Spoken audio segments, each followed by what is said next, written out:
Assalamualaikum warahmatullahi wabarakatuh. Selamat pagi, Mbak. Selamat pagi. Oke. Sebelum kita memulai konseling, izinkan saya memperkenalkan diri terlebih dahulu. Kenalin, di sini saya Putri Maharani. Saya sebagai konselor yang bakal mendengar semua cerita Mbak, akan mendengarkan keluh kesah Mbak dan akan memberikan Mbak solusi. Baik, sebelumnya Mbak bisa perkenalkan diri terlebih dahulu dari nama, umur, mungkin tempat tinggal atau status Mbak sekarang, pekerjaan. Oke, perkenalkan nama saya Nitya Faria, umur saya sekitar 20 tahun, status saya mahasiswa. Oke, terima kasih Mbak. Sebelum kita masuk sesi konseling, di sini ada yang namanya informed concern. Mbak bisa lihat terlebih dahulu ya, informed concern. Nah, ini tuh sebagai bukti persetujuan kalau Mbak Nitya tadi bersedia menjadi klien saya itu tanpa paksaan, dan juga data Mbak insya Allah aman sama saya. Sebelumnya Mbak bisa isi terlebih dahulu. Mbak isi, terus Mbak tanda tangannya di sini ya Mbak. Silakan.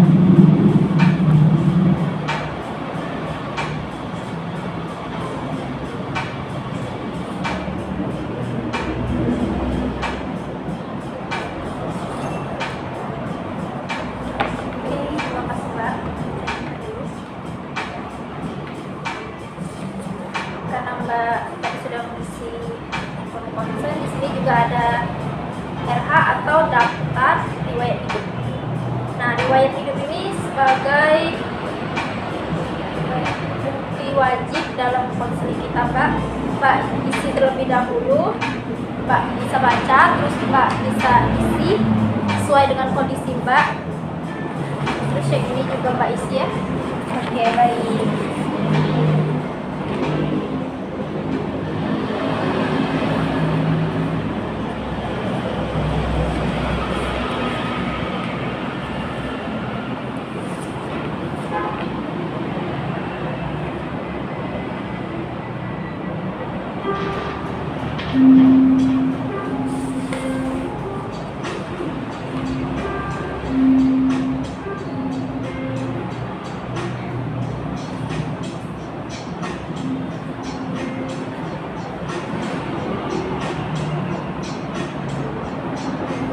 Sudah. Terima kasih ya Mbak.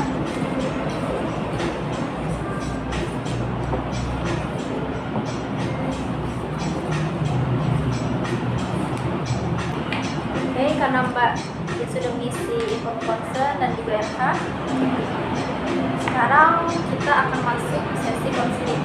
Di sini Mbak bisa cerita apapun, Mbak bisa cerita dengan rileks, Mbak bisa cerita secara santai, Mbak jangan takut, saya akan adjust Mbak, saya akan mendengarkan Mbak dengan insya Allah dengan sepenuh hati, jadi Mbak bisa mulai cerita. Oke, saya akan cerita masalah hidup saya. Ya. Saya tuh dulu tuh kecil udah ditinggalin sama ayah. Dari sebelum lahir sampai sekarang itu nggak pernah deket sama ayah. Nah, jadi kalau misalkan ada laki-laki yang deket dengan saya anggap dia itu sebagai sosok kedua dalam hidup saya. Oke, jadi saya merasa di sini kalau Mbak tuh merasakan ya bahwa sosok laki-laki di sini bisa menggantikan peran ayah Mbak yang tidak Mbak dapat sejak kecil. Nah, kemungkinan kalau misalkan saya dekat sama laki-laki itu saya akan kayak ngerasa kayak ngerasa Yang ada tenang atau kayak ngerasa kasih sayang. kurang penuh sayang dari laki-laki yang hadir dalam hidup saya. Nah, dari itulah saya merasa kalau laki-laki yang dekat sama saya itu tuh persis sama kayak ayah saya. Tapi dalam pikiran saya itu, karena saya nggak pernah dekat sama ayah itu, jadi saya anggap semua laki-laki itu akan saya benci gitu, karena tinggal dari dulu. Apa yang Anda pikirkan tentang sosok ayah? Mungkin kalau dulu saya mikir kalau ayah itu tuh sangat aku benci. Aku nggak mau hadir dalam sosok itu sampai sekarang. Sangat benci banget. Jadi setiap semua laki-laki yang dekat sama saya itu saya anggap seperti saya, dan saya akan memancing laki-laki itu tuh buat saya deketin atau saya tinggalin. Jadi intinya Mbak di sini tuh merasa marah dan juga sedih sekaligus kecewa ya Mbak kepada ayah Mbak sendiri. Tadi Mbak bilang tadi kan di sini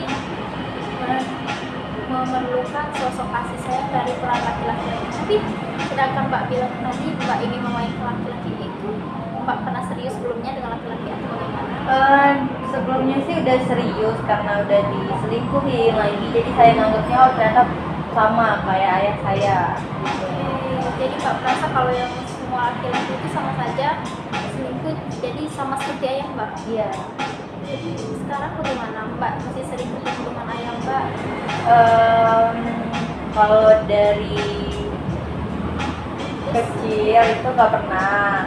Kalau dari SMA sih pernah sekali. Terus itu nggak lagi sampai sekarang. Sampai sekarang? Iya. Mbak tidak mencoba untuk berkomunikasi? Enggak, kayaknya nggak suka.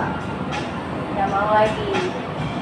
Karena ada kejadian yang dulu, paha saya itu dikasih lilin, tau kan lilin, ditumpahin ke paha saya gitu. Jadi saya agak trauma kalau dekat sama dia gitu. Oke, jadi Mbak memiliki masalah dengan ayah itu gara-gara itu Ya. Karena dari kecil tadi Mbak merasa trauma. Sampai sekarang berarti Mbak trauma setiap lihat ayah Mbak? Terkadang ada yang rasa kangen juga, tapi itu kayak menahan diri karena nggak mau dekat sama ayah. Oke, berarti ada dorongan dari diri Mbak sendiri. Di situ Mbak pasti masih memiliki yang namanya kasih sayang Mbak. Apakah Mbak sering merasakan kangen? Kalau kangen itu kayaknya masih, tapi kayaknya sekarang udah nggak lagi sih kangennya. Udah berarti kalau misalkan ada ayah, palingan udah risih. Karena udah lama nggak dekat, terus juga udah gede mau dekat tuh kayak risih kayak mana gitu. Apalagi posisinya Mbak sekarang sudah kuliah ya, apalagi dari kecil tidak dekat. Jadi seterusnya itu bagaimana Mbak? Kalau dari aku, kalau misalkan ketemu lagi dengan ayahku, semoga aja aku gak ketemu dengan dia lagi, karena ada trauma yang membuat aku tuh merasa nggak Sebenci itu. ya sebenci itu sama ayah itu, karena mungkin ada kejadian dulu yang membuat saya trauma sampai sekarang gitu. Jadi di sini tuh posisinya Mbak juga sebagai anak, apa Mbak memiliki ruang untuk tetap memaafkan ayah Mbak? Kalau dari pribadi saya, kayaknya itu ada ruang untuk minta maaf, tapi dalam diri aku sendiri aku nggak mau minta maaf. Kenapa? Karena trauma tadi. Iya, karena ada trauma, terus ada kejadian di masa lalu yang tidak enak gitu. Oke, mari kita sekarang fokus ke apa masalah Mbak. Nah, di sini Mbak tuh membenci ayah Mbak, terus Mbak bilang susah untuk memaafkan. Tapi posisinya Mbak juga di sini kangen. Ya, karena ya itulah. Karena trauma hari itu Bapak Mbak pulang aja ke Bapak. Mungkin, ya gitulah. Pulang aja ke Bapak. Jadi kemarin Mbak bisa keluarkan semua yang Mbak tahan selama ini Mbak ke Bapak. Ya mungkin itu sih. Mungkin dari trauma itu. Ya, Mungkin. trauma tadi, apalagi sedari kecil ya ayah Mbak tidak berusaha untuk dekat sama Mbak dan malah meninggalkan trauma. Jadi saya memahami sekali kalau Mbak di sini itu posisinya hanya ingin merasakan kasih sayang seorang ayah. Sedari kecil Mbak butuh kasih ayah. Iya, mungkin. Ya, tapi Mbak harus sebenci-bencinya Mbak sama ayah Mbak tetap seorang anak. Jadi Mbak harus mencoba memberikan ruang yang sabar. Mbak harus memberikan maaf untuk ayah Mbak. Tapi kayaknya enggak dulu. Ya, mungkin untuk sekarang Mbak bisa coba untuk kedepannya. berarti dari kecil itu ya Mbak? Ya, sebelum lahir maksudnya. Apakah yang sekarang ada komunikasi lagi antara ayah Mbak atau ayah Mbak? Apakah ayah Mbak tidak coba untuk komunikasi lagi? Udah enggak, dari masuk kuliah kan enggak lagi sekarang. Mungkin dia lagi fokus sama anak, mungkin lagi fokus sama anaknya, sama Keluarga baru. Gitu. Baru. Jadi di sini berarti Mbak posisinya sudah tahu kalau ayah Mbak itu sudah memiliki keluarga baru. Sudah dari sekitar umur si SMP. Berarti dari SMP. Usia Mbak di sana masih 14 tahunan. Apalagi Mbak di sana masih remaja. Mbak mungkin masih belum bisa berpikir dengan jernih, dengan berpikir ke depannya seperti apa. Mungkin yang tertanam di diri Mbak saat itu hanyalah sebuah seperti Mbak bilang tadi, kebencian. Tapi dengan ibu sendiri bagaimana Mbak? Oh, kalau dengan ibu dulu emang dekat. SMP ibuku nikah lagi, dan saat itulah aku tinggal sama kakek aku sampai sekarang. Berarti dari kecil Mbak tinggal sama ibu? Iya, kalau dari kecil sampai SMP itu tinggal sama ibu. Terus ibu nikah lagi, ya aku tinggal sama kakek sampai sekarang. Kalau misalkan deket dengan ibu kayaknya kurang deket juga sih, karena udah lama nggak ngerasain sayang itu. Dari segi ayah, dari segi ibu. Berarti Mbak lebih dekat ke keluarga kakek. Iya. Apakah di sini Mbak sudah mencoba untuk melakukan pendekatan lagi? Kayaknya belum mau sih. Belum mau. Mbak bisa lebih jelaskan lagi belum mau di sini karena apa Mbak? Iya, karena ya ada kejadian pokoknya sampai sekarang tuh belum bisa memaafkan dengan ikhlas kejadian itu. Berarti itu juga termasuk menyebabkan trauma. Iya, sampai sekarang. Apa sebelumnya Mbak masih sebelum mengalami trauma itu berarti Mbak sempat dekat berarti dengan ibu? Iya, dekatnya tuh kayak gimana ya, konsepnya tuh ya sebagai anak sama ibu, tapi semenjak ibu udah pergi itu sampai sekarang nggak dekat lagi. Kalau misalkan ibuku deket dengan aku, kemungkinan aku isi. Isinya itu seperti apa? Isinya tuh kayak nggak mau deket lah. Berarti merasa nggak nyaman kalau misalkan ada ibu? Nggak nyaman. Kadang-kadang ibu tuh sering meluk aku tuh ngelawan gitu, karena nggak mau deket. Oke, lewat sini tahu.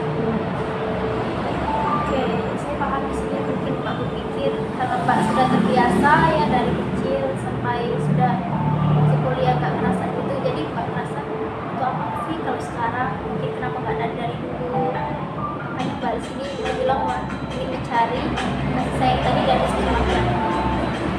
Jadi untuk sekarang apa Mbak sudah ada laki laki-laki, sudah memiliki sosok laki-laki yang bisa ganti dengan kasih sayang tadi? Kalau untuk pasangan lagi dekat dan jalan sekitar 4 tahun, tapi kalau dia tuh kayak orang tuh sayang banget sama aku, tapi aku tuh kayak dia biasa aja, nggak terlalu sayang nunjukin gitu. Oke, nggak terlalu sayang sih. Jadi apakah pasangan Mbak itu tahu tentang masalah Mbak? Apa Mbak sering cerita? Kalau pasangan itu aku pernah cerita dengan kejadian aku dulu.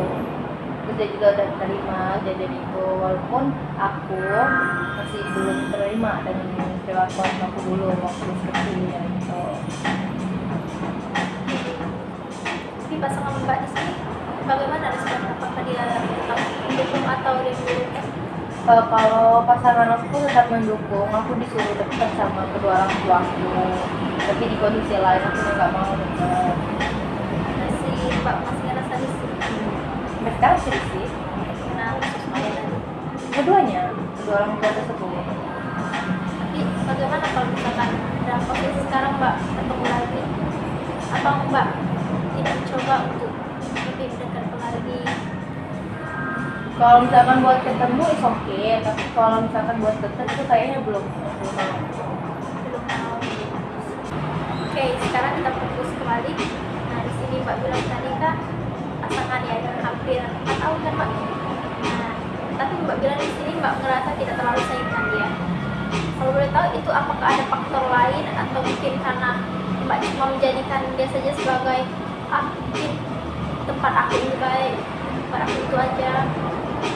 Oh, kalau aku ngerasanya itu mata aku dengan dia, aku ada dendam pribadi dengan sosok laki-laki. Makanya aku manfaatkan hubungan ini berjalan sampai bertahun-tahun.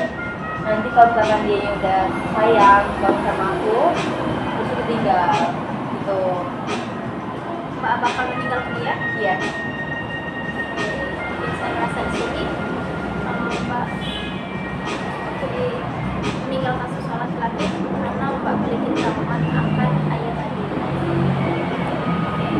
Mbak harus merasa di sini Mbak itu harus hilangkan pola pikir negatif Mbak.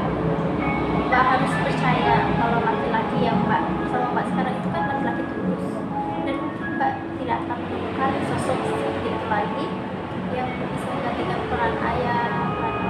Tapi memang peran ayah itu tidak bisa digantikan Mbak. Jadi Mbak harus mulai memaafkan ayah Mbak. Oke. Itu kan masa lalu dan pikiran Mbak masih tercantum di masa lalu. Mbak harus pikirkan Mbak kan sekarang itu di masa depan. Mbak sudah sebesar ini. Mbak harus bisa mengikhlaskan hal-hal yang terjadi di masa lalu. Mbak ubah pola pikir Mbak. Nah, mungkin itu karena setiap kejadian di masa lalu itu pasti melatih Mbak seperti sekarang. Mbak sekarang bisa jauh lebih kuat karena Mbak sudah sebesar ini. Berarti Mbak sudah melewati hal-hal yang sangat sulit sehingga Mbak bisa menjadi pribadi yang seperti ini. Jadi Mbak harus mulai menyayangi Mbak lagi. Maka Mbak bisa mengucapkan kata maaf saja kepada ayah ibu Mbak.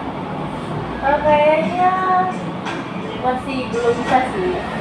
Tapi apakah Mbak ada keinginan untuk mencoba? Tidak ada. Tidak ada di sini. Bisa Mbak jelaskan apa tadi? Ya mungkin kalau untuk memaafkan itu setiap manusia itu bisa memaafkan, tapi kalau dalam diri aku kayaknya belum bisa memaafkan. Berarti secara fisik Mbak itu cukup, tapi dalam hati Mbak masih ada rasa dendam. Rasa dendam itu kan tidak baik Mbak, karena sejatinya Tuhan saja maha pemaaf, terus hamba yang tidak. Mbak mungkin bisa minta bantuan kepada Mbak, harus rajin sholat. Mbak mungkin apakah Mbak suka mengikuti kajian? Nggak suka.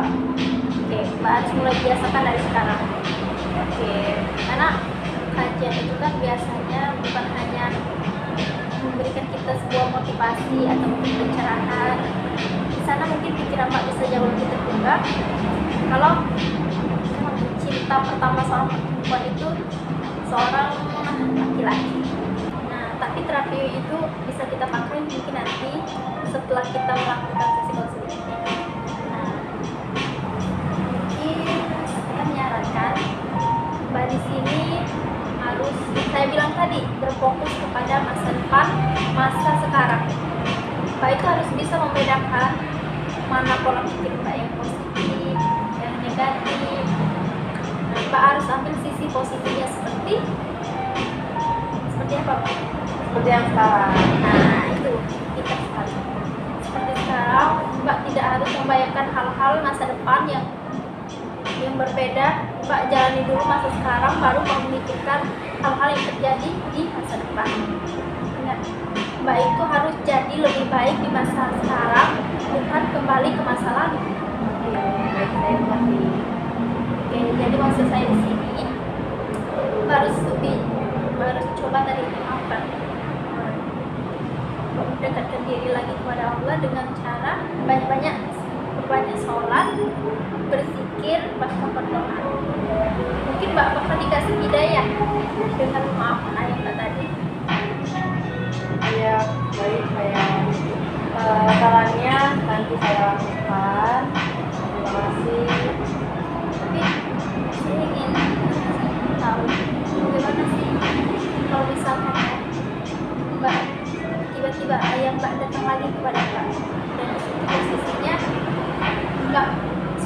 ikhlaskan. Kira-kira apa sih kata-kata yang ingin sekali Mbak ucapkan kepada ayah Mbak? Nggak apa-apa Mbak, ungkapin aja kata-kata hati Mbak yang selama ini ingin sekali Mbak bilang ke dia. Palingnya yang saya kalau misalkan ketemu ya, Ya, tapi posisinya di situ Mbak sudah ikhlas, sudah bisa memaafkan hal-hal yang terjadi di masa lalu. kira aku bilangnya aku minta maaf karena aku sudah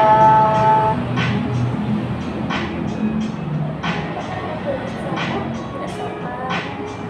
kemungkinan aku bakal minta maaf sama dia karena kelakuan aku yang dulu mungkin kurang baik terhadap dia.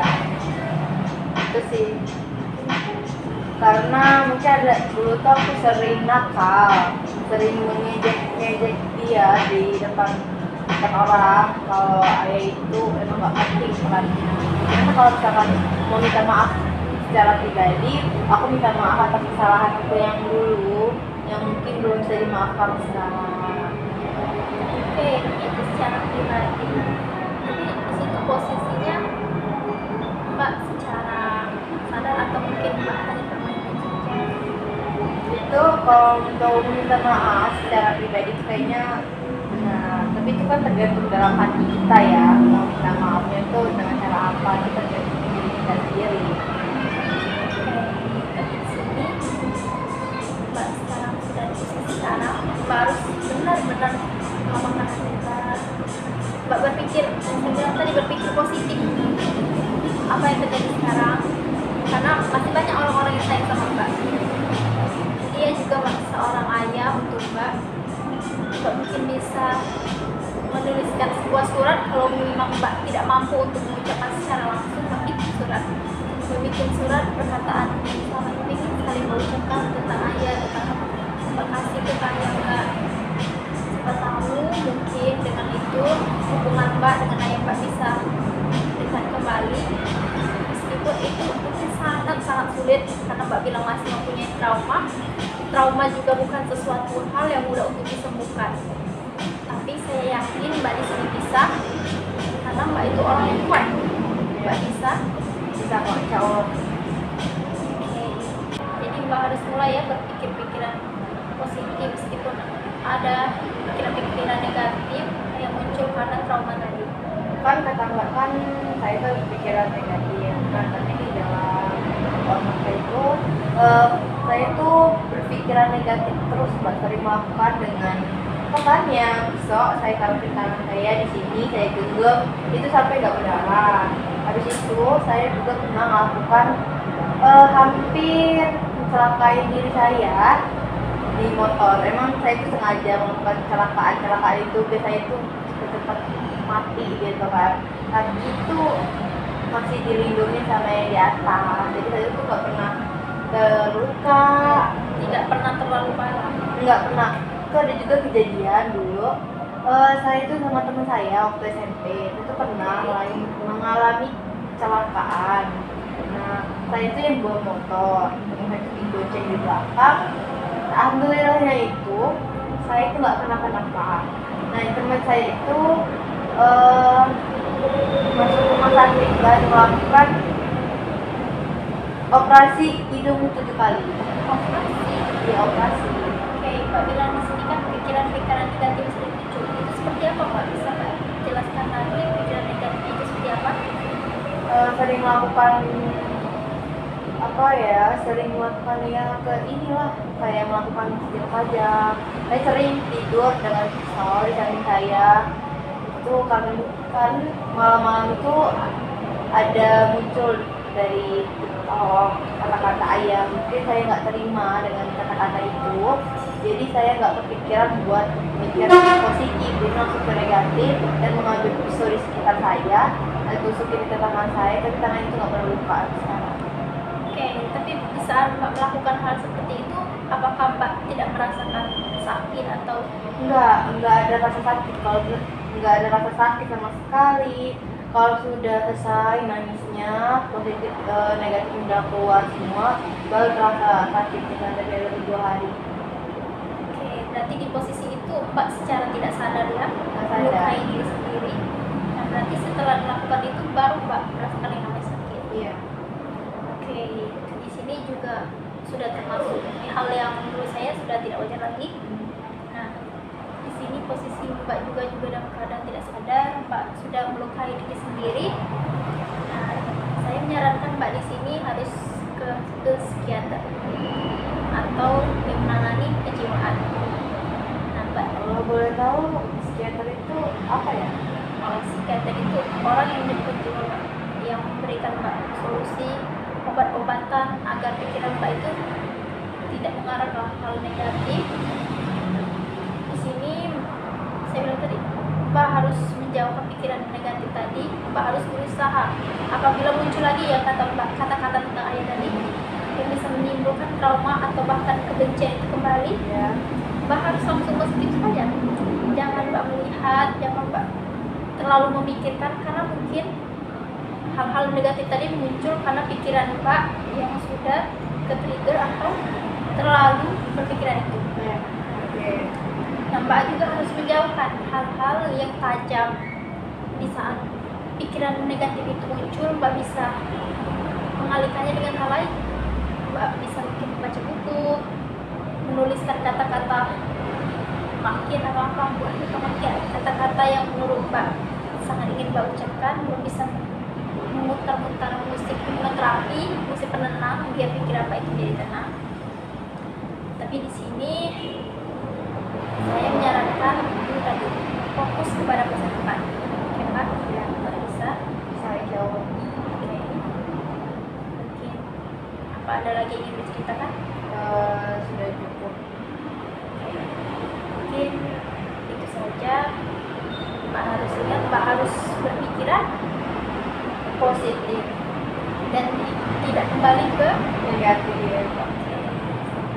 dan juga Mbak harus, saya bilang tadi, perbanyak doa, Insya Allah. karena sejatinya Mbak pikiran negatif atau yang Mbak bilang bahkan melukai diri sendiri itu tujuan saya. Mbak harus mendekatkan diri kepada Allah, Mbak harus mulai mengaji daripada Mbak melakukan hal-hal yang tidak, atau hal-hal yang bisa mengundang pikiran-pikiran negatif itu. Oke, untuk kedepannya jika Mbak merasa tambah parah atau malah tambah berpikiran negatif, Mbak mungkin bisa pergi ke psikiater. Mbak jangan takut dicek gila, itu kan juga untuk diri Mbak sendiri. Dan juga jika Mbak masih membutuhkan bantuan saya, Mbak masih butuh teman bercerita, Mbak bisa datang lagi ke saya. Tapi saya ingin Mbak datang dengan versi Mbak yang lebih dari hari ini, Mbak yang positif, Mbak yang lebih kuat, dan Mbak yang sudah menerima semua keadaan. Mungkin itu saja. Saya bilang Mbak harus jadi lebih baik dari sekarang, bukan kembali ke Negatif. masalah. Masa lalu. Oke, mungkin itu saja sesi konseling kita pada hari ini. Semangat untuk Mbak Nitya, semoga